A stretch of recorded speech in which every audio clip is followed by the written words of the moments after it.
കഥ നാഗയക്ഷി. രചന സുരേഷ് പെരുമ്പാവൂർ.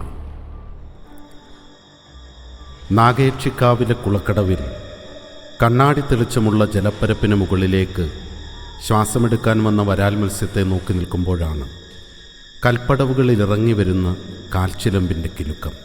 ചിലമ്പിൻ്റെ ശബ്ദം കേട്ട് തിരിഞ്ഞു നോക്കുമ്പോൾ കരിങ്കൽ പടവുകൾക്ക് മുകളിൽ നിന്ന് താഴേക്ക് ഉരുണ്ടുവരുന്ന ഒറ്റച്ചിലമ്പ്.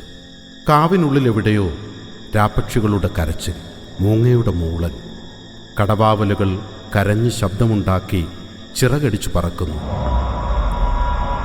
താഴേക്കുരുണ്ടുവന്ന ചിലമ്പ് അയാളുടെ കാൽച്ചുവട്ടിൽ വന്ന് ഒന്ന് രണ്ട് വട്ടം ഇളകിയ ശേഷം നിശ്ചലമായി.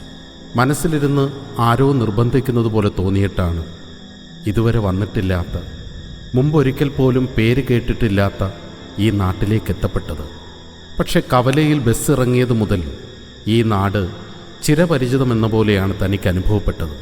ഇടവഴികളും ചെമ്മൺപാതകളും കാവും കുളവും എല്ലാം.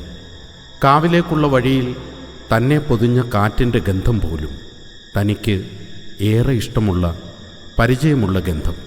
പെട്ടെന്നാണ് അശരീരി പോലെ ഒരു സ്ത്രീ ശബ്ദം അയാളുടെ കാതുകളിൽ വീണത്.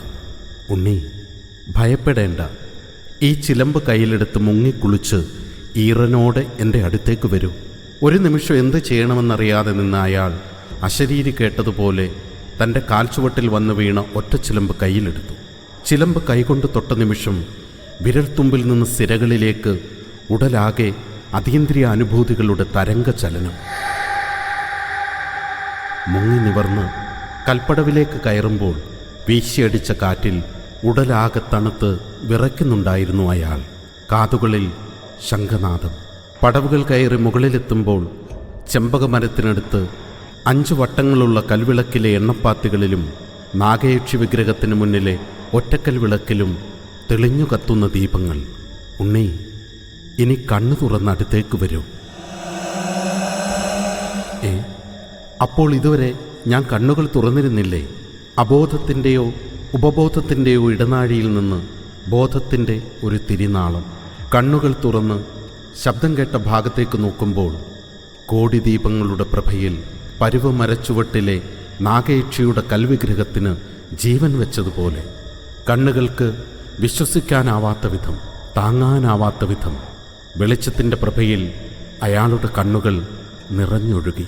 പെട്ടെന്നാണ് അലാറം മുഴങ്ങിയത്. സ്വപ്നം മുറിഞ്ഞു. വിയർത്തു കുളിച്ച് അയാൾ കട്ടിലിൽ നിന്നും ചാടി എണീറ്റു.